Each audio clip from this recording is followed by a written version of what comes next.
Tá? Ah, tá. Eu ia pedir, mas se a gente pudesse fazer de novo, porque aí vai ficar na gravação. Quem quiser, né, que apareça lá, a gente vai. Essa gravação vai ficar disponível no site do laboratório. E eu vou começar, acho que já está no horário legal para a gente. São nós, é o jogador do tipo que joga. Pessoa que quer melhorar no português. Ah, legal. Vou tentar falar um português então mais correto, só desculpa, tá? Eu falo com muitos maneirismos. Eu fico impressionado. A gente não imagina que tem sotaque, né? Eu fico muito impressionado quando ouço minha voz gravada, como eu tenho um sotaque forte, muito forte. Ah, legal, isso é bacana. Eu tenho um sotaque muito carregado, né? Quem não é do Rio pode depois confirma aí para mim que meu sotaque é muito carregado. E o engraçado é que quem é do Rio sabe que meu sotaque não é um sotaque de carioca, porque meu sotaque é de Niterói. Vários maneirismos aqui de Niterói. Então, gente, vou tirar esse disclaimer aí da apresentação, do site que está sendo apresentado. Quem não fez ainda, faça, por favor, entre lá na página do evento, clique nesse botão do Give Ticket to Event Host, que é como vocês estão entregando o ticket para mim, né? A gente está controlando quem tá vindo, quem está participando da palestra.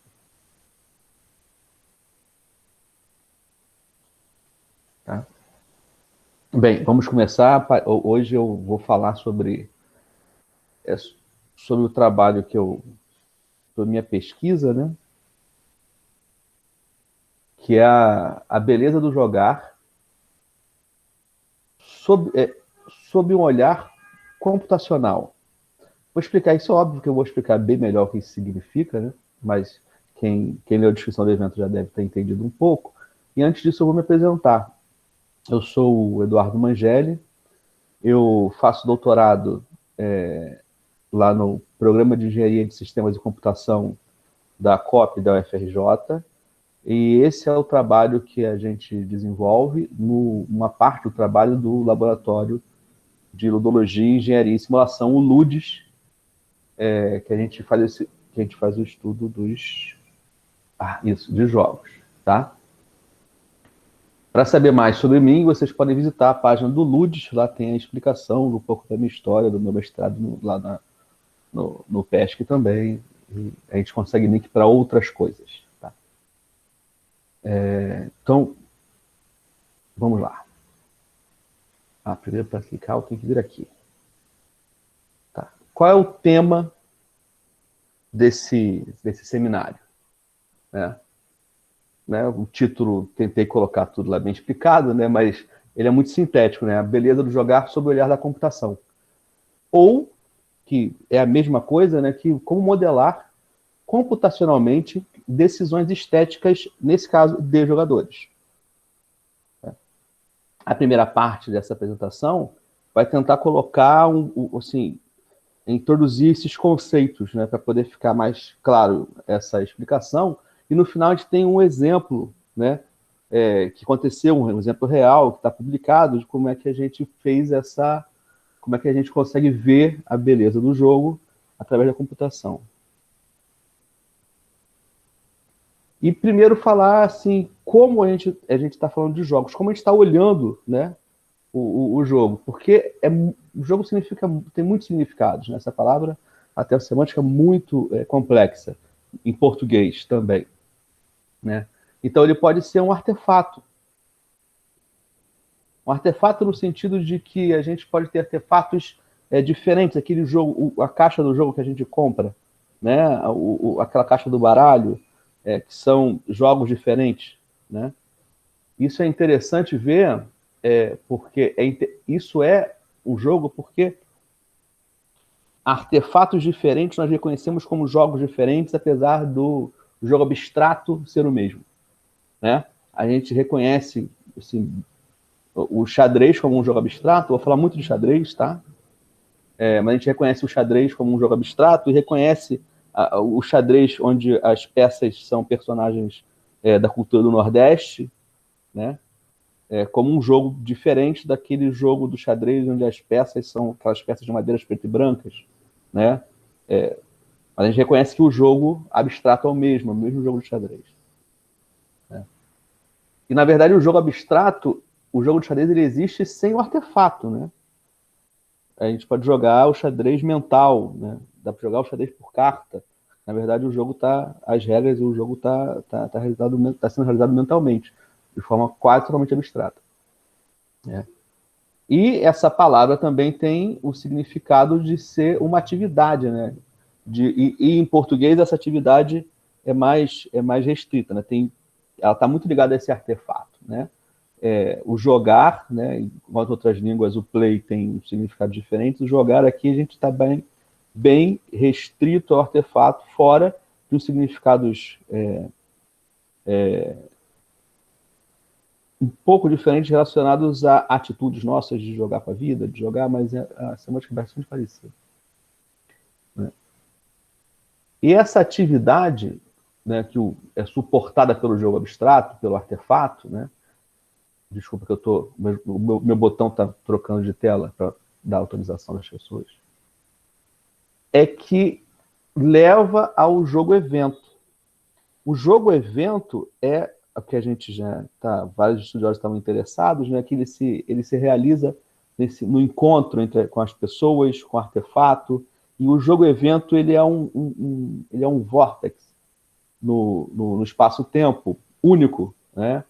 Cada jogo-evento é único, mesmo que a gente reúna as mesmas pessoas sob o mesmo artefato, porque o tempo vai ser diferente, as gerações vão ser diferentes, o contexto vai ser outro, né? Então, cada jogo-evento é único. E, na verdade, o jogo-evento é o que a gente está interessado aqui quando a gente está olhando a beleza do jogar. Tá? Porque essa beleza não é a beleza do artefato, beleza visual, né? Apenas do artefato. Né? A gente está falando da beleza desse jogo-evento. E como é que a gente consegue atingir isso? E por que a gente está tentando olhar para isso? Porque, na verdade, o conjunto infinito desses jogos-eventos, ele pode nos dizer algo a respeito do jogo abstrato, ou mesmo desse artefato lúdico. Então, estudando um conjunto, nesse caso esse, que a gente vai olhar aqui, né, computacionalmente, olhando um conjunto de jogos-eventos, a gente pode inferir algumas informações a respeito do jogo abstrato ou do artefato lúdico, quem estiver interessado.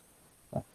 Isso é interessante para o designer do jogo, né, que pode, inclusive, tentar simular jogos-eventos computacionalmente antes de terminar o jogo, simular uma versão do jogo. Né? Isso também é interessante para quem está interessado.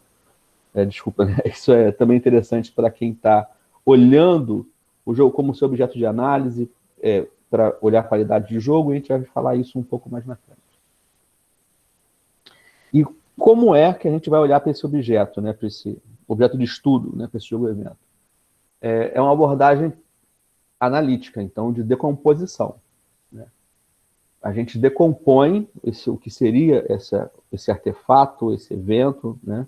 O que seria o jogo, essa coisa, né? Esse objeto de estudo, a gente olha para ele como um sistema. Essa é uma visão que a gente compartilha no laboratório, mas outros pesquisadores, óbvios, também compartilham. Um exemplo desse é o que está aparecendo para vocês, que é um esquema da tese do Yarvin, né, que é a tese de doutorado dele, que ele organiza os jogos, né, como um conjunto de componentes, né, e de elementos. E uma definição de sistemas que a gente pode ver no dicionário, inclusive, mas pode procurar na teoria de sistemas, por exemplo, é que os sistemas eles são organismos ou coisas formadas por vários componentes interligados, né, com uma finalidade comum. A gente pode dizer isso tranquilamente de jogos, né, que os jogos são essa série de componentes interligados que tem uma finalidade, a gente vai até ver qual é a finalidade. A finalidade a gente pode imaginar que é diversão, divertir, entreter, mas tem outras, a gente pode olhar para isso de outras formas também. Mas agora é importante firmar aqui uma posição de que um dos componentes importantes aí, que o próprio Yarvin coloca, são os próprios jogadores e o contexto.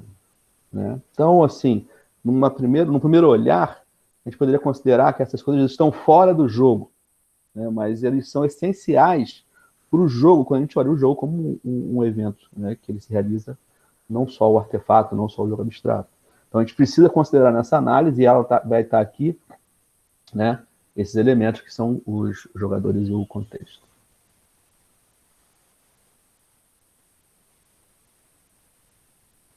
E mais do que sistemas, pura e simplesmente, né? Jogos são sistemas de informação. Mais do que sistemas, além de serem sistemas gerais, mais especificamente, jogos podem ser vistos como sistema de informação. E é importante aqui, né, falar que isso não estamos falando aqui de videogames exclusivamente. Aqui a gente está falando sobre jogos, e jogo de tabuleiro. Sistema de informação no sentido de que o jogo ele é uma máquina, né, que é um conjunto desses componentes. Uma das finalidades que a gente pode olhar para ele é que ele captura informação, ele processa informação, né, processa, armazena e ele mostra. De novo, voltando para o xadrez, a gente vê como isso fica claro, né, porque a posição do xadrez, a gente pode continuar um jogo se a gente souber a posição, né, pouquíssimas informações, onde estão as peças, quem vai jogar agora, a gente pode continuar o jogo dali. Né? Então, a informação está toda contida no próprio jogo, né? Ele está mostrando para a gente. E o conjunto de regras processa as informações que ele coleta. Por exemplo, os nossos movimentos são processados pelo conjunto de regras e que ele mostra para a gente essa informação diferente. Né? Então, isso a gente pode dizer não só, é importante frisar, não só jogos eletrônicos, mas jogos em geral, são assim. Né?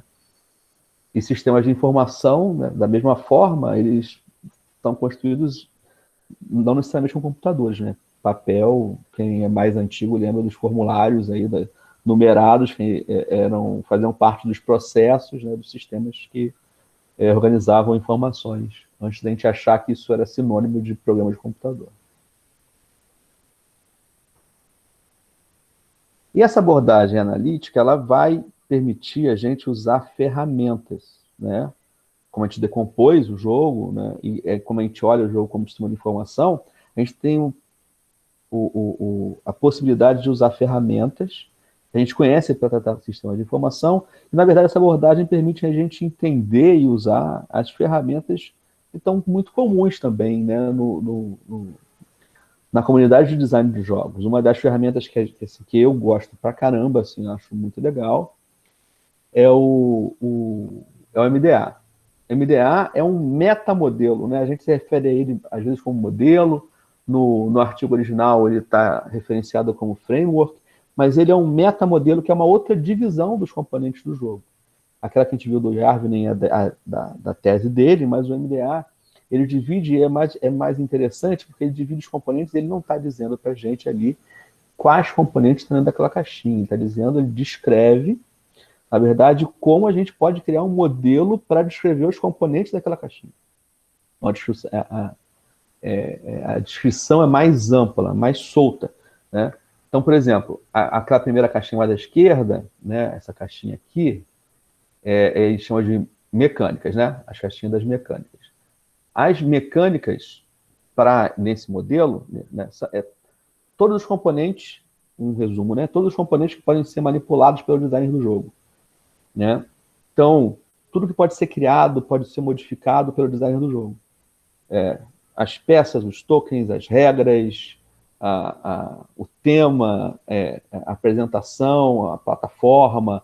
Então, tudo que o designer do jogo pode decidir manipular seriam mecânicas. Né? O comportamento do jogo em tempo de execução seriam as dinâmicas. Né? Como essas mecânicas possibilitam, né,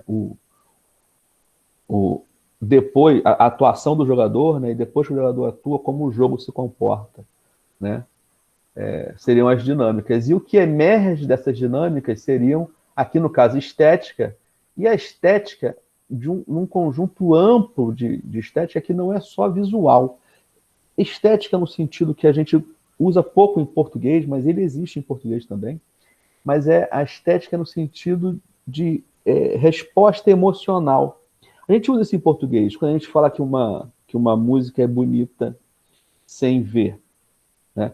Quando a gente diz que uma partida de futebol foi um jogão, apesar de ter sido assim, só 3 minutos de acréscimo, né? Não durou 3 dias. Né?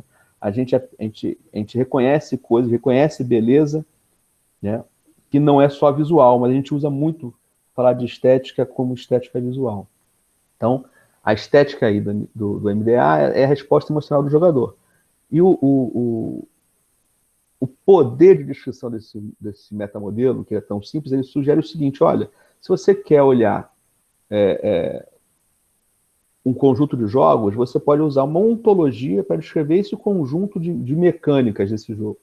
Então, ele ajuda a gente a olhar mesmo um pedaço de jogo, um projeto de subdomínio, né? Ele não pretende dizer o que a gente coloca ali dentro. A gente vai construir um metamodelo, uma forma de descrever mais fácil de comentar. Eu acho muito poderosa dizer que a primeira... A gente vai ver que isso coincide com outros modelos. A primeira a interação que um jogador tem, ou a intenção dele no jogo, é a estética, porque a primeira coisa que vai motivar a gente a jogar é a vontade de jogar, então é uma reação que a gente tem, vai achar o jogo bonito, vai ter vontade e tal. A última também, né, que vai se sentir, se for tudo certo, vai se sentir realizado, porque o jogo foi bem legal e tal. E o designer, a perspectiva do designer é ao contrário, né, ele constrói o jogo, então ele constrói as mecânicas, imaginando que ele vai chegar lá no final para gerar aquelas emoções, aquelas reações do jogador. Então é bastante poderoso, né, para mim, esse modelo aí. Isso que eu acabei de dizer, a perspectiva do jogador é essa de baixo, que ela inicia pela estética. Mas isso é para mim, né? Eu acho muito poderoso, eu acho que consigo descrever aquilo tudo porque é o meu interesse. E existem outras representações, inclusive extensões do MDA, muito interessantes. Essa aqui é do artigo do Gui Zafari e do Fernando Henrique, o Fernando Henrique do podcast Holodeck, que eles apresentaram no SB Games de 2017. E é como se fosse uma progressão, né? Assim, o que poderia ser além, né, para além do MDA. Porque o interesse, isso é importante falar, os modelos eles são sempre imperfeitos, né? A realidade é muito complexa, o mundo é muito complexo. Então os modelos eles sempre são uma representação simplificada de uma realidade, só que eles são o melhor possível para o nosso interesse.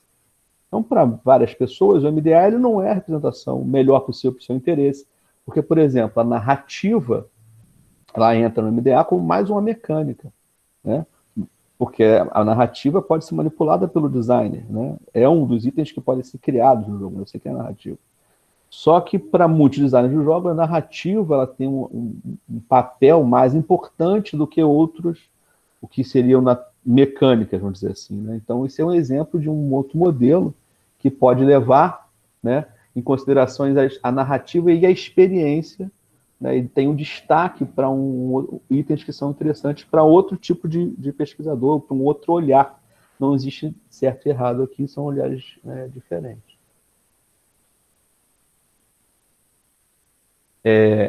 E atratividade, essa interrogação em jogos, é porque, se uma reação emocional desejada, né, é que o jogo seja atrativo. A gente usa bastante essa palavra, né, essa expressão, de uma forma assim. E muitos autores falam sobre isso, sobre atratividade, né? Tem muitos trabalhos que falam atratividade. Agora, é interessante porque fala atratividade num contexto de que seria um jogo de qualidade. E não se aborda muito, né, eu diria, tecnicamente, assim, o critério técnico de qualidade. Mas, por exemplo, eu vou entrar um pouquinho mais em detalhe. O Thomson, em 2000, escreve um texto bem legal, né, num site na internet. Esse é um texto informal, né, ele não é acadêmico, é muito, muito interessante, né? Algumas pessoas chamam de Big Four, né, os grandes quatro. O Althofer é um outro trabalho que ele faz uma análise de vários critérios de jogos, mas ele foca muito em videogame e a gente vai ver que tem critérios tipo se ocupa muito espaço na memória, com a facilidade de instalar, são coisas assim que talvez não tenham a ver com o jogo, mas com o programa e com o videogame, né? A gente conhece o Just Shell e as lentes dele, eu acho que essa contagem aí já não é mais 113, acho que são mais lentes. Né? E tem o Brown tem também um trabalho muito interessante, que a tese de doutorado dele, esse 2008, acho que é a tese dele de doutorado, são 56 critérios de qualidade, mas fica meio misturado com qualidade, que é métrica, mas o trabalho é impressionante, assim, é bastante grande, é um trabalho né, inclusive nessa linha é bem legal. Tá? Bem, o Big Four do Thompson, eu gosto de falar dele porque ele é assim, muito profundo, a gente vai, né, a partir dele vai caminhar para caramba. Que ele fala o seguinte, existem algumas características, né, que ele chama de... Ele fala de qualidades, né, mas ele não está abordando o critério técnico de qualidade, do que um bom jogo deveria ter.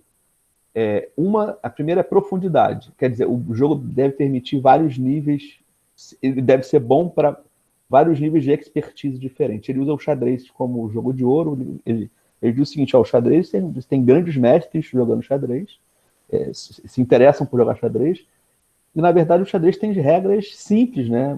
A gente pode ensinar crianças a jogar xadrez, então vão jogar com outra expertise, mas mas vão se interessar por jogar. Videogames tem muito disso, né? Quem já jogou PES ou FIFA sabe que você pode jogar só com chute e passe ou apertar todos os botões para dar cambalhota no jogo assim. E dá para se divertir com níveis diferentes de maestria, né? A clareza, que isso para o Thompson, o jogo ele tem que ser compreensível, sem muito esforço. Isso, lembrando que é para o Thompson, né? A gente sabe que tem os wargames, né, que são outro exemplo de profundidade diferente, porque podem ter conjunto de regras diferentes, né, o mesmo jogo, mas que não tem nada a ver com ser claro, né, não necessariamente. Né? E ele diz, ele coloca uma outra característica que essa me é muito cara, que é o drama. Ele diz que deve ser possível que um jogador se recupere de uma posição de desvantagem e ainda assim vença. Ele diz que um bom jogo, ele está analisando jogos só de 2 jogadores, tá? E jogos abstratos. Ele diz o seguinte, que um bom jogo deve ser, quem está atrás, né, deve achar, pelo menos achar que vai conseguir vencer. Ele disse que isso é tão importante, a gente vai ver se e dá esse exemplo, que eu acho que realmente é definitivo, que é o seguinte, num jogo de xadrez, né, o drama é tão importante que quando um jogador, um dos jogadores né, que saibam jogar, né, 2 jogadores saibam jogar, um dos jogadores percebe que ele não tem mais chances, ele deita o rei e entrega o jogo, né? Porque sem o drama, sem a possibilidade de vitória, não tem mais jogo. Eu achei isso assim realmente bastante forte. E sobre decisividade, que ele diz que deve ser possível um bom jogo, né, você ter jogadas ou resultados de jogadas significativos, né? No sentido de que você pode terminar o drama, né? O jogador que está vencendo, ele deve ser capaz de terminar o drama e terminar o jogo, porque senão o jogo vai ficar muito modorrento, vamos dizer assim. Isso são exemplos, né, de critérios, né, estabelecidos, porque seriam qualidades do jogo. Bem, agora eu vou falar um pouquinho sobre essa palavra qualidade, porque qualidade ele é um conceito técnico. Tem essa definição aí super citado, né, do Juran e Defoe, essa definição dizendo que, vou ler rapidinho, características de produtos que satisfazem as necessidades do consumidor e, portanto, lhe proporcionam satisfação e livre de defeitos. Tá? Então, só que foi um resuminho, né, mas eu gosto sempre de colocar isso aí e dizer que isso é tão sério que tem instituições que criam padrões de qualidade, né, o I3E, a ISO, a Qualinet. Então, existem padrões estabelecidos lá, o que seria a qualidade das coisas. Agora, mesmo essa definição aí, né, que é uma definição assim, bem de administração, olhando esse problema, ela tem aquele erzinho ali que está iluminado, não sei se vocês estão vendo, de forma amarelo, e mostra que ela tem 2 lados. Uma coisa é a qualidade, um aspecto da qualidade é estar livre de defeitos. Um outro aspecto da qualidade é gerar satisfação e ser efetivo, vamos dizer assim, no seu propósito. Né? E essas 2, sei lá, dimensões, esses 2 lados da qualidade, estão presentes em vários modelos de qualidade. É importante a gente perceber isso, que a gente pode confundir também. Uma coisa é saber se a carta vai cortar a mão, ou se a gente vai conseguir manipular aquele conjunto de cartas com facilidade. Uma outra coisa é saber se as cartas vão gerar as reações ou as dinâmicas que a gente espera no jogo. São 2 coisas diferentes. Né? São importantes, obviamente, são diferentes. E quando a gente está falando aqui agora esse trabalho, ele vai olhar a qualidade, essa parte da qualidade em relação à satisfação, porque, como a gente viu, os jogos são artefatos que, no final mesmo, o designer desejou criar reações emocionais e modificar lá o jogador, que no caso aqui tem o nome de, a gente poderia fazer esse paralelo, de consumidor-usuário. Aqui são trabalhos que fazem essa relação entre critérios de qualidade formais, né?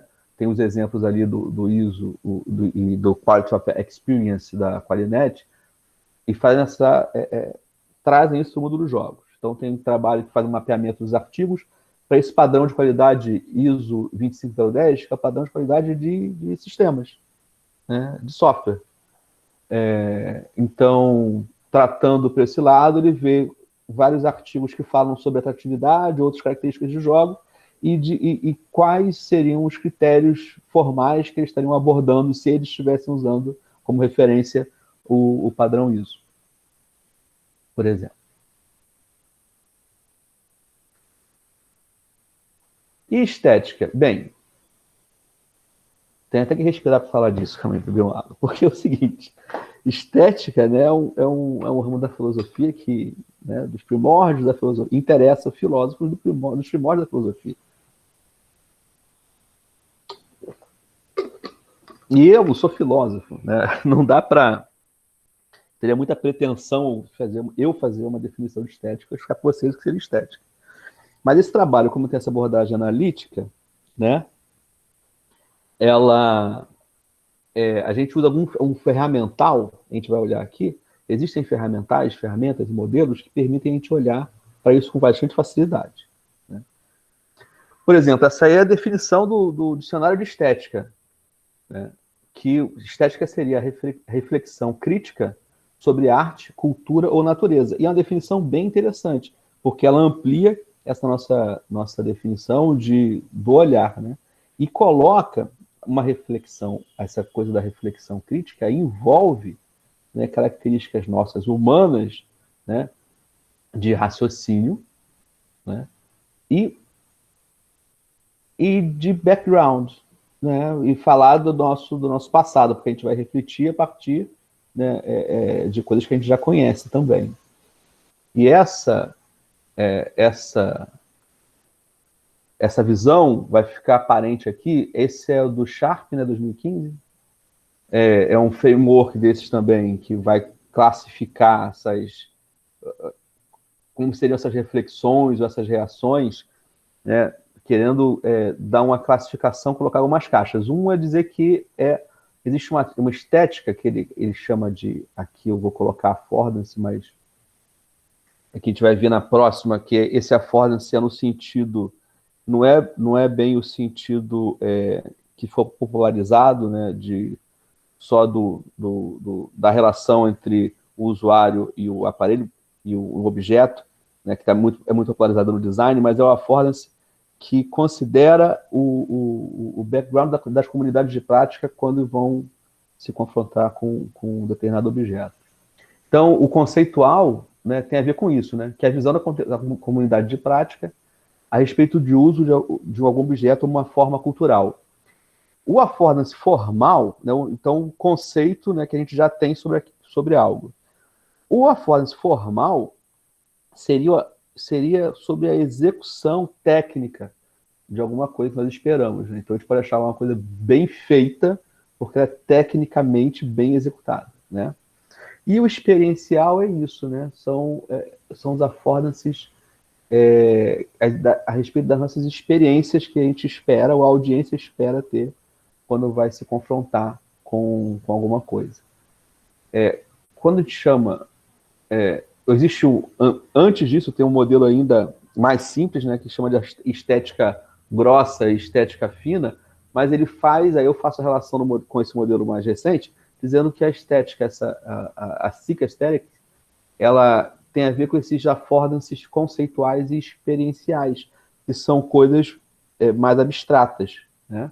Enquanto existe um affordance muito claro, que na verdade é o que a gente usa muito, é o sentido de estética, que é algo ter sido bem feito, né? Tá bem realizado.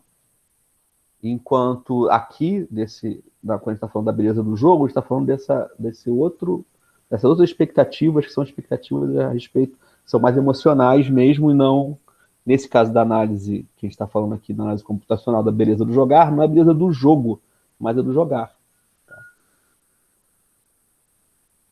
E como é que isso, né, se relaciona, essas coisas se relacionam com qualidade? Bem, isso é o modelo 25010, né, da ISO, na verdade, os pedaços dele, esse derivado lá daquele trabalho do Vargas, no mapeamento, e a gente vê aqui que está bem separado, né? Pelo lado direito, são aquelas qualidades, modelos de qualidade do produto, que são aquelas coisas que é livre de defeito, né? Então, a usabilidade, a funcionalidade, são coisas, exatamente a carta não cortar a mão, a peça não ser engolida, né? Enquanto do lado esquerdo, a gente está falando do modelo de qualidade de uso, de satisfação, de prazer. Então, a estética, ela está envolvida nos critérios de qualidade formal, nesse modelo de qualidade de uso, nessa parte do modelo de qualidade de uso. Isso não sou só eu, nem só a gente que está falando, né? Tem esses trabalhos, esse é o modelo da Qualinet, é o modelo, ele não fala de jogos, mas até agora, que a gente falou, se eu falei sobre jogos aqui, a gente consegue encaixar perfeitamente nesse modelo, é um modelo de qualidade de serviço, né? Que ele fala que é o grau de satisfação ou aborrecimento do usuário de um aplicativo ou serviço e que resulta do cumprimento de suas expectativas, no caso, né, das expectativas do usuário, em relação à utilidade ou satisfação do aplicativo ou serviço à luz de sua personalidade, né, e do estado atual. Esse ou é muito interessante porque a gente percebe que existe uma valência, né? Então, o modelo de qualidade não fala só da qualidade boa, você pode ficar aborrecido, então é um negativo, né? E fala da personalidade e do estado atual. Então, as personalidades não são as mesmas, né? E o estado atual sempre é diferente do estado anterior, para frente, porque o tempo vai mudar. Então, fica claro aqui que existe o usuário envolvido, né? Então, a qualidade, ela é em função do usuário. Como a gente está falando aqui, da qualidade do jogo, da beleza do jogar, que é uma reação estética, que ela depende do background, se a gente for falar da forma experiencial, da vivência daquela pessoa, a gente está falando que depende, qualquer análise vai defender do usuário, no caso do jogo, vai depender do jogador, da pessoa, do ser humano. Aí, a título de curiosidade, como disse que eu falo bastante do xadrez, a estética no xadrez vai levar a gente a construir mentalmente essa coisa dos critérios de qualidade, né? Porque a noção da beleza está entranhada na cultura, na comunidade de prática de jogar xadrez. Quem não sabe disso, a notação, o Portable Game Notation, o PGN, existe uma notação de xadrez, né? Que existe uma marcação para jogadas bonitas, ou jogadas muito bonitas, né? Você, além de marcar a jogada, você marca, põe lá uma exclamação, aquela jogada é uma jogada muito legal. Nessa comunidade se discutem problemas, tem livros para discutir problemas de xadrez, né?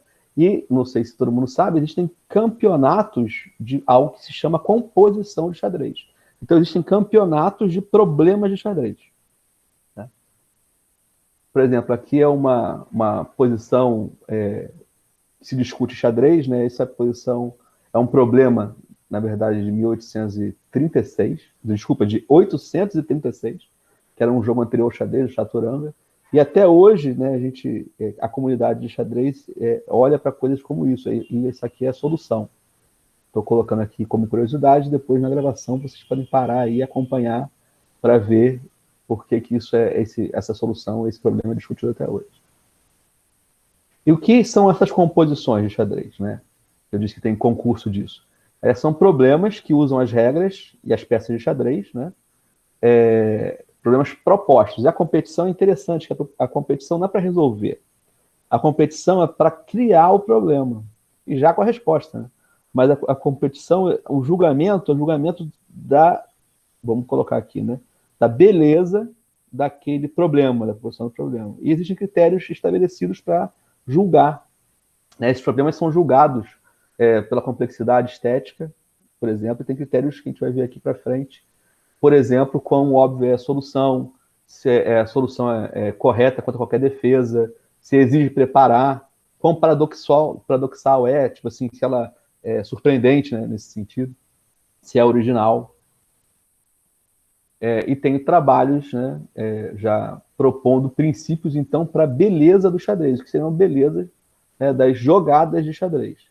Então, interessante aqui que é beleza para a audiência ou para quem está jogando também, né, do xadrez. Tem a ver com os campeonatos de composição. Um detalhe é que nem dificuldade nem estranheza produzem beleza aí para o Marguilis. E a estética está presente nos esportes também. Tá? Essa mesma aspecto de estética, que a gente acha uma boa jogada, né? Ela está presente nos esportes. Eu comento dos esportes porque a gente está muito habituado com isso. Isso aí, para mim, foi surpreendente. Isso é o Arjen Robben na Copa de 2014. Essa jogada, ele estava pela lateral direita, correndo, essa bola um lançamento longo, ele se estica, pula, estica a perna, domina a bola. Eu não lembro nem se saiu o gol, mas eu sei que ele conseguiu dominar isso e fez um cruzamento. Assim, eu fiquei estupefato vendo, porque ele usa coisas que tem a ver com essa regra da beleza do xadrez, ele usa todo o poder da peça, porque isso aí não é óbvio, essa jogada, né? E esticar essa perna, eu não consigo chegar nem a metade da altura. Então eu fiquei pensando nessa aproximação, e a audiência ali, tem gente boquiaberta mesmo, se olharem na arquibancada, olhando para isso surpreendente. Eu fiquei assim, embasbacado, e eu fiquei pensando como interessante que a gente pode transmitir essa noção, né, da dificuldade que existe em outra visão de jogos para esporte. Aí depois eu descobri que eu não sabia, mas aí ele fazia isso sempre. Né? Isso é uma jogada dele, tipo assim, nada de surpreendente, foi surpreendente para mim, mas ele usava isso aí como recurso técnico.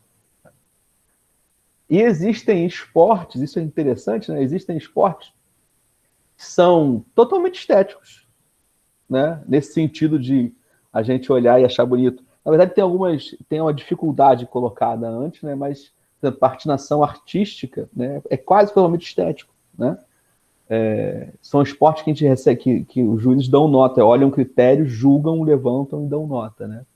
E o nado sincronizado, que não deveria chamar sincronizado, aqui no Brasil a gente fala sincronizado, mas é um nado artístico, porque existe solo, eu não sabia, existe nado solo, então ele não é sincronizado, é um nado artístico. Saltos ornamentais, ginástica artística e ginástica rítmica desportiva são exemplos de esportes, né, que seriam de exibição e são estéticos, usando os mesmos critérios para julgamento. E o que seria a estética computacional que está lá, né? Essa visão computacional sobre estética? É só a gente usar métodos computacionais para tentar simular decisões estéticas de seres humanos. E lembrando aqui que métodos computacionais, métodos computacionais, eles não, a gente não está falando de máquinas computadores. A gente está falando também de, por exemplo, aqui, fórmulas matemáticas. Essa, inclusive, a medida estética de Birkhoff, que eu acho elegantíssima, muito bonita, né? M é a medida estética, né? É uma medida, né, de beleza, vamos dizer assim, M. Ela é igual à relação entre ordem e complexidade, né? Então, quanto nesse modelo dele, nessa medida dele, quanto maior a ordem, né, maior é a medida da estética. Né? Quanto maior a complexidade, né, se a ordem se mantém, aumenta a complexidade, a medida de estética diminui. Eu acho muito elegante essa forma. Desculpa, vamos lá. E como eu disse, a gente precisa de jogadores, né? E modelos de jogador tem o famoso do Barton, que ele se debruçou, na verdade, em Moods. Os modelos de jogadores serão conquistadores, seriam perfis que se interessam com coisas diferentes, então conquistadores querem ter uma relação realizar dentro do contexto do jogo, né? Os exploradores querem explorar as possibilidades, socializadores querem conhecer pessoas, assassinos querem se impor sobre os outros, né? Então ele criou esses arquétipos de jogadores, e o artigo dele influenciou bastante gente, é criticado porque assim, ninguém é só isso, mas ele diz isso, isso são perfis que o jogador ele pode passar por todos eles durante uma partida, ou por todos eles durante a sua relação com aquele jogo, né? E em algum momento ele pode ser mais um ou outro. Então é só uma forma de olhar para isso, né? Aquele esse gráfico de interesses, né? Conquistadores atuam sobre o mundo, exploradores interagem sobre o mundo, com o mundo. Mas esse gráfico não é muito bom por isso, né? Porque o mesmo jogador ele tem características de todos esses aí, né? Uma pessoa que está jogando pode ser em algum momento mais um do que outro, né? E para construir isso, né? Porque no caso do Bartol ele fez pela experiência própria relatos. Hoje usando computadores, aí no caso das máquinas de computadores e técnicas computacionais que estão aqui, por exemplo, né? Aqui técnicas computacionais, por exemplo, aqui usando computadores. Aqui usando computadores, a gente pode construir modelos de jogador usando regressão, técnicas de classificação, inteligência artificial, ou usando também o gameplay, usando o perfil de jogador e construir modelos de jogador, né, diversos.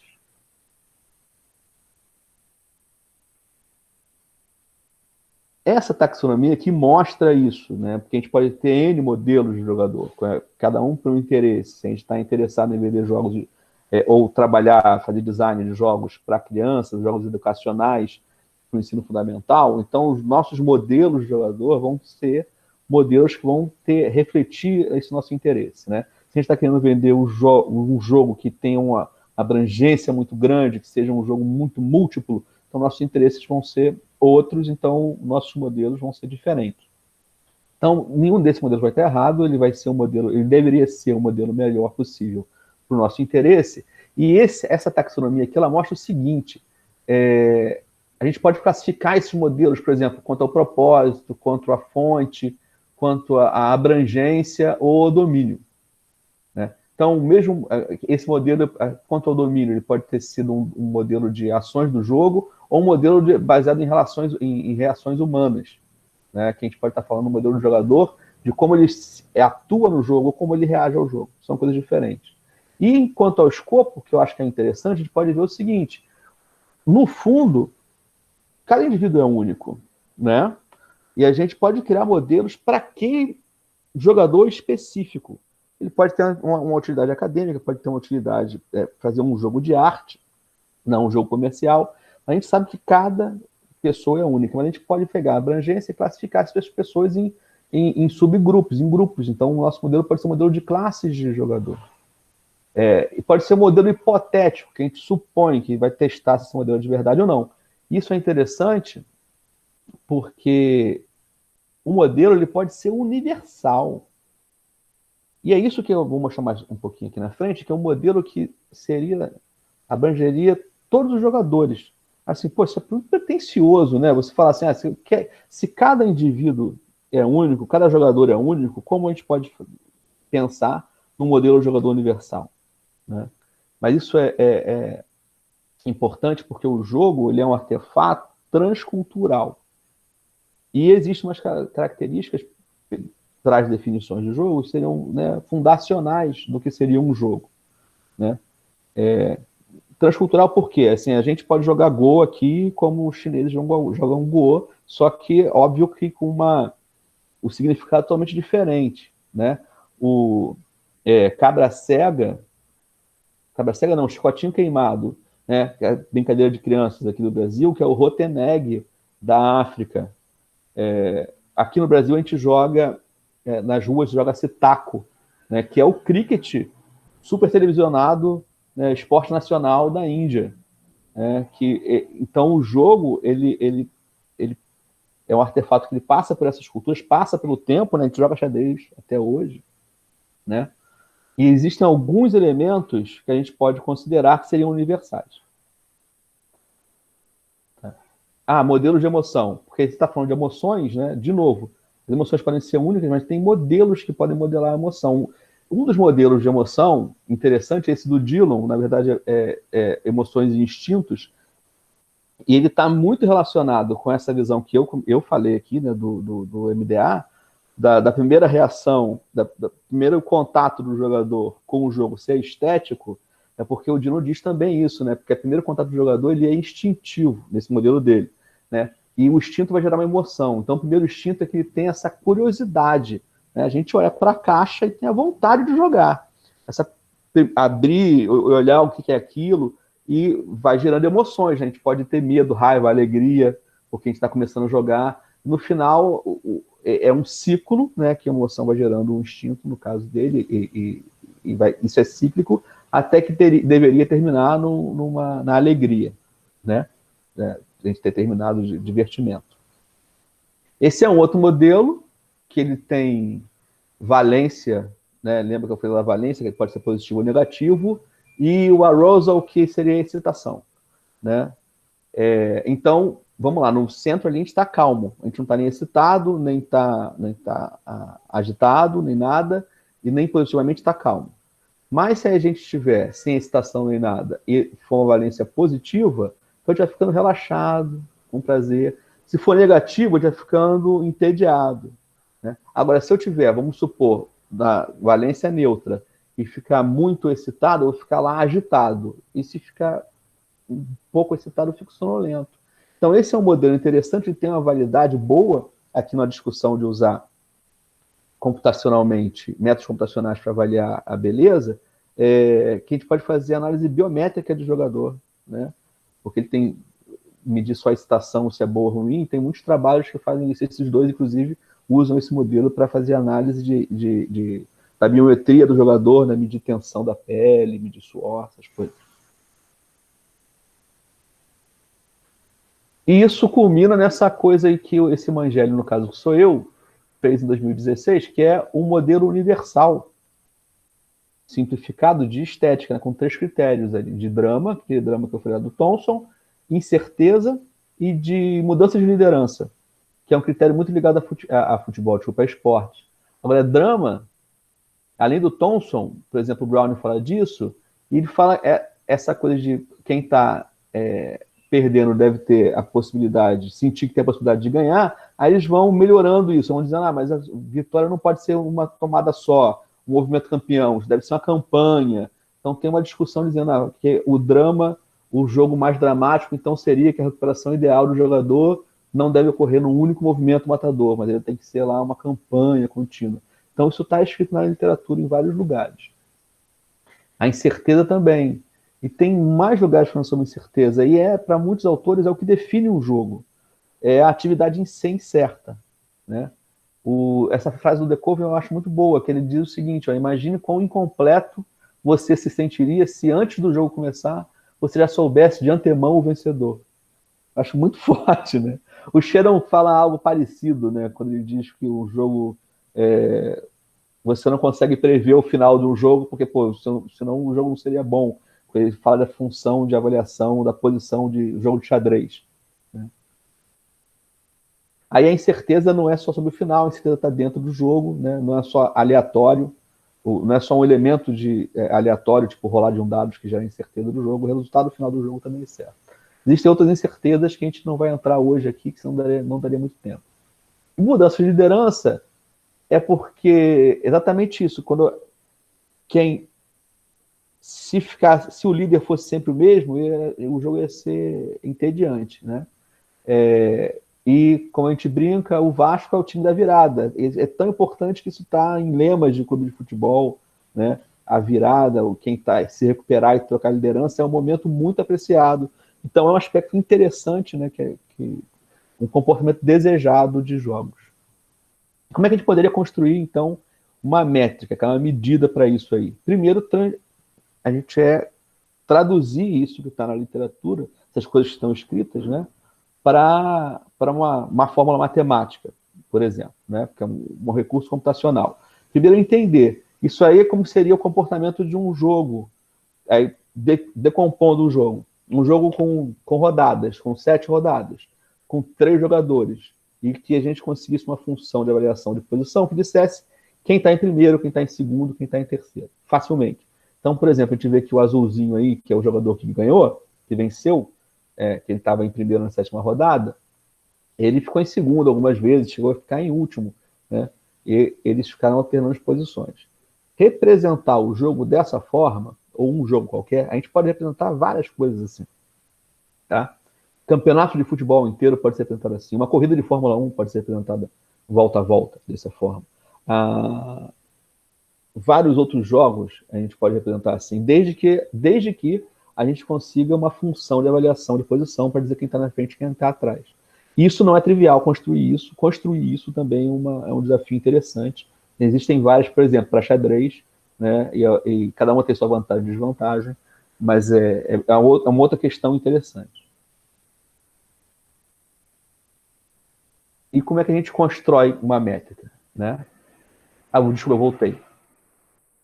Então, mostrando ali, aumentando agora para 19 rodadas e colocando aí 20 jogadores, a gente olhou aquelas definições lá que estavam escritas para o drama, tá? Imaginou, olha só, se o drama existe quando quem está atrás acha que pode estar na frente, mas ele vai fazer, isso não pode ser de repente, isso é uma campanha, que ele vai galgando posições ao longo da campanha e vai realizar só no final, então existe um caminho mais dramático, que é o cara sair em último e ir fazendo a campanha, né?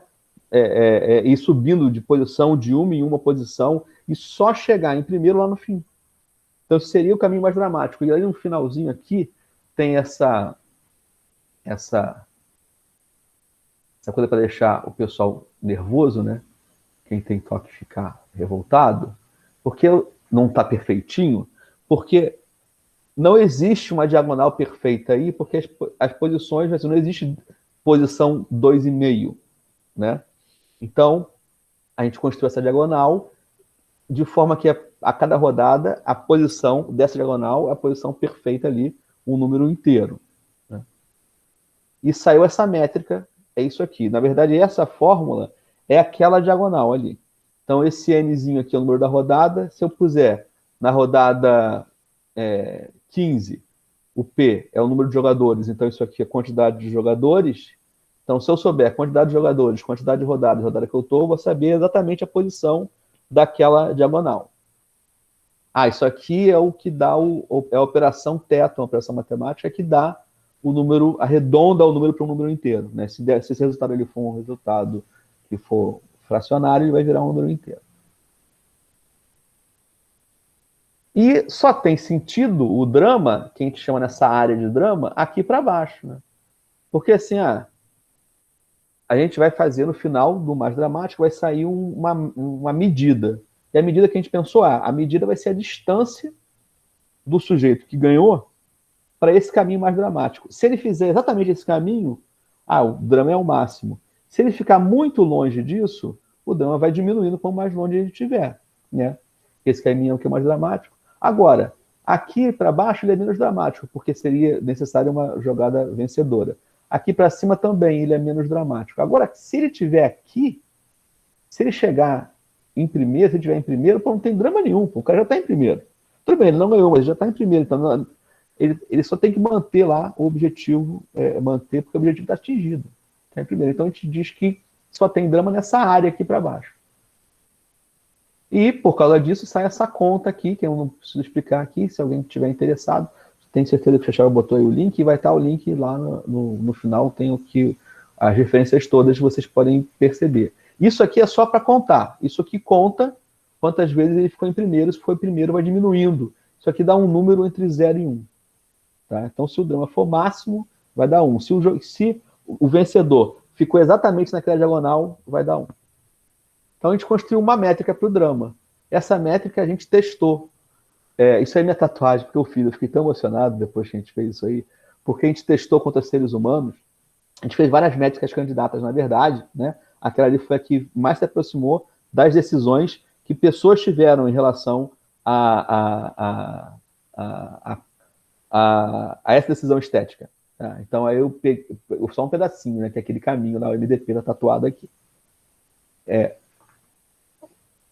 Mas isso foi uma métrica, a gente fez várias e essa foi a melhor, então foi muito legal. A gente publicou em alguns lugares, né? Tem publicação na Bicel, a gente avaliou o jogo antes de definir que a métrica era essa, a gente avaliou com outras métricas. Então na Bicel tem a gente avaliando o desafio Sebrae. Tem, depois que a gente já tinha escolhido essa métrica, tem publicação no SB Games, tem a administração do mestrado também.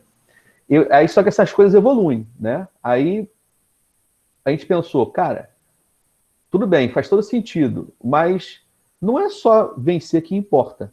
Em vários momentos a gente, tipo, quero chegar entre os 6, né? Porque para passar de fase, para ser promovido, não quero ser o último, então quero chegar entre os 6. Né? Para jogar Libertadores e tal. Então a lógica é a mesma, né? A gente tem ali o caminho que seria o mais dramático para chegar em sexto, e nesse caso só faz sentido calcular essa métrica enquanto ele não é sexto, né? Do sexto posição para cima, não existe drama, né? Já atingiu o que ele queria. E do mesmo jeito que para sexto, a gente tem para primeiro, para sexto, pode ter também para, nesse caso, pensando muito no Campeonato Brasileiro de Futebol, para não ser rebaixado, né? O drama é você conseguir sair ali e não ficar entre os últimos. E o raciocínio é o mesmo, né? Como é que generaliza isso? Bem, tem esse θ aqui, né? Que a gente pode colocar, né? Então, isso aqui é o caminho mais dramático quando eu estou considerando a posição 1. Ou isso aqui é o caminho mais dramático quando eu estou considerando a posição 6. Esse aqui é o caminho mais dramático quando eu considero a posição 16. Então, tem um valor aqui que eu posso variar, que a gente pode colocar na fórmula, que é esse valorzinho de θ. E a gente constrói não um MDP, né? Mas um drama path. Ou o drama máximo para essa posição. Na verdade, a gente só precisa mudar o θ aqui e mudar aqui. A gente modificou o MDP e pode usar a mesma métrica. Tá? Esse aqui que te inclui na métrica. Aí isso aí traz uma questão. Né? Na verdade, a métrica ela muda um pouquinho aqui, né? Mas não muda quase nada. A avaliação é a mesma. Isso traz uma questão. Né? Opa, eu tenho que baixar aqui. Como é que atualiza a tatuagem? Porque a tatuagem é lá da outra métrica, lá não tinha esse teto ainda. Né? E eu quero agradecer muito vocês, pedir desculpas aí pelo tempo e abrir para perguntas. Antes disso, eu gostaria de lembrar vocês que aqui mostrar que é o site do nosso laboratório, do Ludes, e a gente tem ainda, o Ludes vai fazer 2 apresentações na GenCon online. Amanhã temos o Rafael Studart e o Chechel, né? O Rafael às 16, o Chechel às 18. Agora é sua vez, é um bate-papo com o Studart, que vai ser às 16. E os Jogos Híbridos e suas possibilidades educacionais vai ser às 18 com o Chechel. Muito obrigado de novo, gente. Vamos perguntar aí, não acompanhei. A gente pode agora abrir. Quem quiser fazer uma pergunta, pode abrir o áudio aí para a gente conversar. Se vocês tiverem tempo, porque na verdade eu tinha programado até às 4, mas a gente esperou uns 10 minutos, né? Então a gente pode ver se eu acho aqui alguém que tenha feito perguntas.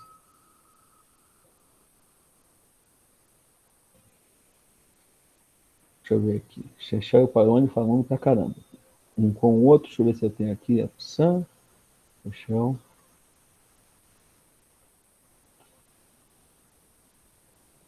Obrigado, Chechel. Aqui, gente, ó, deixa eu fazer. Vou até passar aqui agora também. Eu vou passar aqui para ficar no filme. Tem todas as referências dos artigos que eu falei na apresentação. Elas estão aqui no final, tá?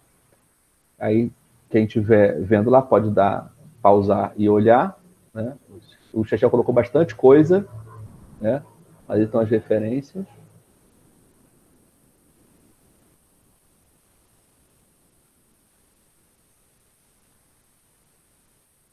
Acho que tem mais uma. Não, mais 2. Estamos no Vargas, tem mais um perdido aqui no meio. Ó. Tem Yanakakis. Tá? Voltando lá. Mangeli, tem um comentário aqui que você podia aproveitar, né? Sobre heurísticas, né? Avaliações, a Pauline fala, né? Algumas heurísticas de jogabilidade tentam criar também modelos de avaliação do jogo. Então você podia comparar a sua abordagem com a abordagem de heurística, com perguntas, né, em vez de fórmulas. Assim, na verdade, desculpa, heurísticas, na verdade, Deixa eu voltar um pouquinho aqui no meu raciocínio e tentar... De avaliação de jogos. Então, heurísticas de avaliação de jogos, desde que elas são abordagens de avaliação de beleza, né? Pode ser também avaliação de beleza, mas elas partem de uma premissa de algo desejado que deve acontecer, né? Essa construção aqui, ela é uma construção um pouco mais poderosa quando a gente fala do método computacional, porque é óbvio que eu estou fazendo uma apresentação, desculpa, até resumida, né? Porque a gente pode variar isso individualmente para jogadores ou para grupos de jogadores. Porque a gente pode combinar essas métricas. Tá? Então, por exemplo, aqui está falando só de drama, mas o nível de drama que um grupo deseja, né, ou o nível de incerteza que um grupo ou tipo de jogador deseja, é diferente. Agora, essa construção de métrica, ela partiu de construção da modelagem matemática de critérios que estavam lá. A gente pode fazer modelagem matemática de heurísticas e variar o peso de determinado comportamento desejado, por exemplo, ou de acordo com o grupo que a gente está focando. Na verdade, esse exemplo que eu dei é um exemplo bastante simples, né, inclusive é um resumo de um exemplo simples, né? Ele pode ser muito mais detalhado e muito mais assertivo, mais poderoso, mais robusto, quanto desejado, na verdade, no fundo. Tá? Não sei se eu respondi, se a pergunta era essa. Tá? Deixa eu voltar aqui.